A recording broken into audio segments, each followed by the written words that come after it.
Time and work topic का question जो कि इस बार यूपीएससी सीसैट 2025 के अंदर पूछा गया। क्वेश्चन क्या दे रखा है, x can complete 1/3 of a work in 6 days, y can complete 1/3 of the same work in 8 days, z can complete 3/4 of the same work in 12 days, all of them work together for n days and x and z quit, y completes the remaining work in 8 2/3 days, we have to find the value of n। तो ध्यान रखिएगा time and work में सबसे पहला जो concept हमारा होगा वो होगा हमको टोटल वर्क को एज्यूम करना है।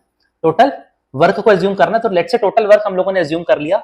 6, 8 और 12 हमको डेज दे रखे हैं, उसका एलसीएम होता है 24, बट थोड़ा सा इंक्रीज नंबर ले लेंगे। लेट्स से हम लोगों ने टोटल वर्क को 240 यूनिट्स एज्यूम कर लिया। अब x की एफिशिएंसी सबसे पहले निकालेंगे। देखिए टोटल वर्क है 240, बट x 240 यूनिट्स काम नहीं कर रहा, उसका भी 1/3 कर रहा है। कितने दिनों में?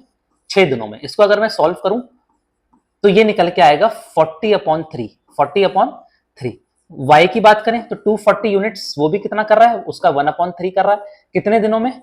8 दिनों में। इसको सॉल्व करेंगे, y की एफिशिएंसी निकल गई 10 यूनिट्स। z 240 यूनिट्स टोटल काम है, उसका 3/4 कर रहा है। कितने डेज में? 12 डेज में। इसको सॉल्व अगर हम करें 60, तो z की एफिशिएंसी निकल गई 15 यूनिट्स। z की एफिशिएंसी निकल गई 15 यूनिट्स। ध्यान से देखिएगा, all of them work together for n days. तो अगर मैं सबसे पहले टोटल एफिशिएंसी निकाल लूं तो ये हो जाएगी 40/3 प्लस 25। इसको अगर मैं सॉल्व करूं तो it would come out to be 40 plus 75/3, 115/3 जो है उनकी टोटल एफिशिएंसी निकल गई। अब ध्यान से देखिएगा, उन लोगों ने n डेज के लिए वर्क किया।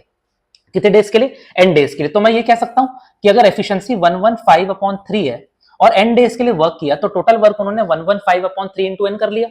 अब इसके बाद x और z ने काम को छोड़ दिया। ये ध्यान रखिएगा कि अभी इतना काम करने से काम पूरा नहीं हुआ है, काम पूरा नहीं हुआ। अब x और z ने छोड़ दिया और y ने रिमेनिंग वर्क 8 2/3 डेज में वर्क कंप्लीट कर लिया।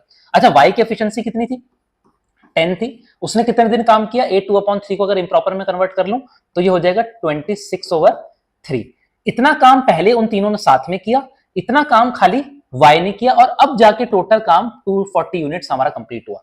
240 यूनिट्स कंप्लीट हुआ। अब इस इक्वेशन से हम लोग को n की वैल्यू फाइंड करनी है। फाइंड करते हैं। 115/3n is equal to 240 minus, इसको सॉल्व करें, it will come out to be 260/3। LCM ले लूंगा, 24 3 72, 720 माइनस 260/3। इसको सॉल्व करते हैं। 115n/3 is equal to, it would come out to be 460/3। देखिए 3 से 3 कट गया, n की वैल्यू आ गई 460/115, जो कि निकल के आती है 4, जो कि हमारे इस क्वेश्चन का आंसर है।